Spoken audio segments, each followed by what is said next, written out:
to have this strange fascination with Angel Reese or connection to the spotlight and attention that it brings, or who it brings those things from.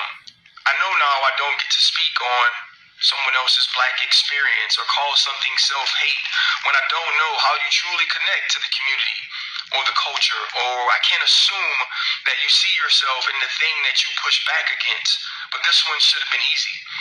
Angel Reese, this young, beautiful, talented, hardworking, successful black woman who is on an absolute tear in the WNBA, who has an opportunity now to unveil her own shoe, is depicted as a monkey in this graphic. A graphic I only saw on his page. So now his millions of followers can see this, and it should be easy to defend her against such deplorable hate and racism and bigotry and evil. But he couldn't do that. He had to make himself both the victim and the hero of this story. He had to mention that Angel Reese did something to him instead of acknowledging what he initially did to her. He had to be the champion again for Caitlin Clark, I guess against the young, angry black woman, by lying on her and her inner circle. So now Angel Reese, who should be in a celebration and trying to ignore the noise of all the evil and attacks that she feels every single day, has to come out along with her mother to shut down these lies and accusations from RG3. This should have been a situation where he comes out as human and says, we have to stop this. Because by his own admission, he says, if you don't support people that don't look like you, then you're a part of the problem. Let me be clear. If you never support people that look like you, you are also a part of the problem. God made us with the responsibility for inclusion and compassion and empathy and love for all people. We also have that same responsibility for our people. I know people were mad that I apologized for my initial statements, but I wanted to make sure people had clarity about what I was saying. But while we're on apologies, we all owe Rob Parker an apology, because though he was early, he was right about RG3. All right. You heard it from Ryan Clark, who basically verified exactly what a lot of people thought about RG3's disingenuous and fake response as an attempt to try to defend Angel Reese when it was really a diss at. And I'm so glad about a lot of people figured out what RGKune was trying to do. It was a backhand so-called defense, but it was a diss at the same time. You know, it get to the point, listen, I do believe in equality. I do believe if somebody attacks you, I do believe that you should defend yourself against whoever and whomever or whatever they call themselves, whether they're, I don't know. Everybody got different titles. I'm not a woman. I'm not a man. I'm a entity. I'm a serpent. I'm the, I don't know, but you know where I'm going with this. But I'm just being tongue in cheek, but for real. RG3 got called out, and a lot of people, I'm glad so many brothers and sisters saw right through what that cornball nigga was trying to do. And yes, Rob Parker was absolutely right. Let me tell you who Robert Griffith III is. Robert Griffith III, both of his parents, from the research I did, was in the military. So he's a military kid for the most part. His mom apparently was in the service, and so was his father, according to reports. Now, that could be accurate or inaccurate or a little bit of both. But with that being said, he probably one of them dudes, which I don't think is a good thing. He probably one of them dudes that have a fear. He probably one of them dudes when he tried to interact and talk to black people, and in particularly black women, they probably saw him, unfortunately, as a cornball, as a lame, as a nigga nerd. And it probably took toll on him, because to me, it appears to me that he has some kind of vitriol and hatred towards black women. Listen, I make videos calling black women out on some of their bullshit, or should I say a lot of their bullshit. But on the flip side, I call dudes out. So this isn't a, what I'm saying? I consider my channel to be co-ed. I consider my channel to be for men and women. I am part of the Blackosphere. I am part of, BAF, which means black as fuck. Which means I'm proud of being who I am and my background. The same way other ethnicities celebrate their background, their lineage, and where they come from. I feel like black people should do it. And we shouldn't let no other motherfuckers make us feel guilty about it. So in other words, you can kiss my black ass. So that's the kind of dude Robert Griffith III come across. He has a secret, to me, he seems to have a secret hatred towards black women. Now, I'm going to say this, and this is real talk. We do need to get out of this whole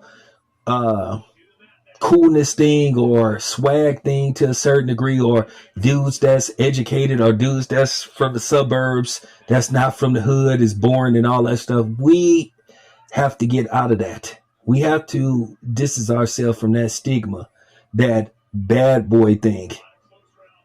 Because the definition of bad, what is the definition of bad? It means not good. So, it's basically simple as slicing a pie. So, let's just keep it a buck here. But I believe that is Robert Griffith's problem. I believe that he went through that. And that could be a traumatic experience. Once again, he probably lived on bases. I don't know what his background is and where he was raised, but I know both of his parents was in the military. So if he lived on bases and everything, 2 plus 2 equals 4. So he probably don't know how to interact with the community. And I don't mean the hood.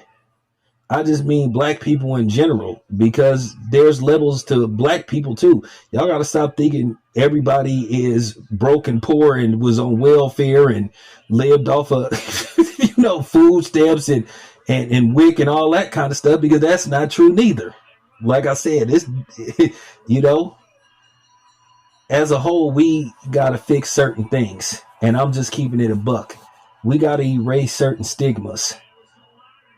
And that's just real talk. But that still doesn't give Robert Griffith III to conduct himself the way he does, to where it comes across that he's just picking on Angel Reese. Maybe Angel Reese reminds him of somebody. I don't know if they were 6'2", but maybe she reminds him of somebody that he basically tried to shoot his shot with. He just seems like a dude. And now I'm not trying to play Dr. Town, but at the end of the day, me seeing certain things and experience certain things, I understand it. And I just think it's something deep with him. There's dudes that marry outside of their race because they just naturally fell in love. They just was vibing with that person. But then there is that guy, that black woman or black men that go out of their way to date outside their race because they have vitriol and contempt for either black men or black women. You've seen them, and you know who they are. Whether they are famous, you've seen them in real life. Just like I remember a long time ago, it was some chick I worked with at a department store. And she used to always try to diss black men and stuff and talk about how she only date Mexicans and how she had a baby. And it got to the point to where she did that so many times to where finally, of course, it took a real one like me to say, look, and I went like full-fledged street on her. I got to the point to where I said, look, I'm sick of you taking your little shots. First of all, nobody don't care. And I ain't even gonna tell you the rest of the stuff I said. It was real. All I could say, I had her looking so stupid, you know what I'm saying? And it was to the point, I really was like, And you could tell your Mexican baby daddy what I said too. You know where to find me. So, but nothing came of it. But I got sick of her like doing that stuff. I guess she had been hurt by black men, and she just decided to go that direction and take her frustrations out on all black men. So that's where I think this thing with RG3 is coming from. But still, it ain't right. And he still came across as a sapsucker the way he was responding to basically, Angel Reese, and then had his, white wife in the background looking like a straight mark. But kudos to Ryan Clark for calling him out, and thank you for vindicating me and a lot of other people that we all saw what Robert Griffith III was trying to do. It was a backhand, diss in defense at the same time. Nobody had to see that picture. And it was just a real bitch move. And like I said, and I'm going to say this again, y'all need to understand something. For the people that keep coming at me when I said the reason why I had an issue with Angel Reese, okay, I clearly said, okay, maybe I read it the wrong way, but it didn't look good the way it came across. So once again, stop coming on my channel like trying to sneak diss me or talk crazy to me. I already had one dude that did that, and I humiliated his ass. So don't do it. But anyway, once again, shout out to, what I'm saying, Ryan Clark. This your boy Town. I'm out.